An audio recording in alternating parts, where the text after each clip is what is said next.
کہ جس دن بچہ ہوا اسی دن نام رکھنا بھی جائز ہے، کیونکہ ہم سے پہلے لوگوں کی شریعت ہماری شریعت ہے، اور یہ یہاں بیان کیا گیا اور تردید نہیں کی گئی، بلکہ اسے ثابت اور مقرر رکھا گیا۔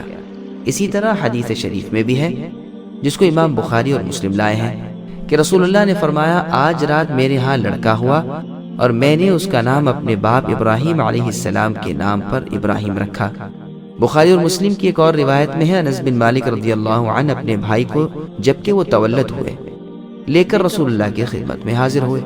رسول اللہ نے انہیں اپنے ہاتھ سے گھٹی دی اور ان کا نام عبداللہ رکھا۔ یہ حدیث بھی بخاری اور مسلم میں موجود ہے۔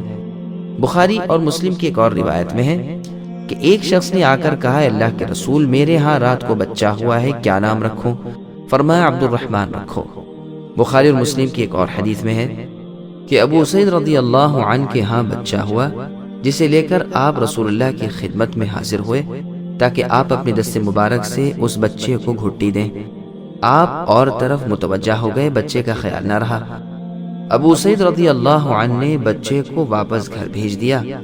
جب آپ فارغ ہوئے، بچے کی طرف نظر ڈالی تو اسے نہ پایا، گھبرا کر پوچھا اور معلوم کر کے کہا، اس کا نام منذر رکھو، یعنی ڈرا دینے والا۔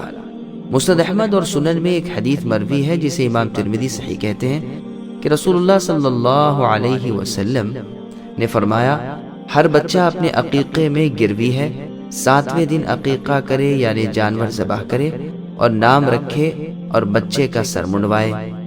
ایک روایت میں ہے اور خون بہایا جائے، اور یہ زیادہ ثبوت والی اور زیادہ حفظ والی روایت ہے، واللہ اعلم۔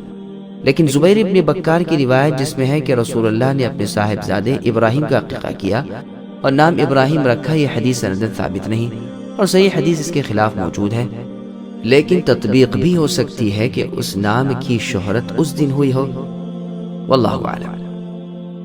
سبسکرائب کیجئے ہمارے چینل اور دبائیے بیل کا آئیکن تاکہ آپ کو ریگولر نوٹیفیکیشن اپڈیٹس مل سکے۔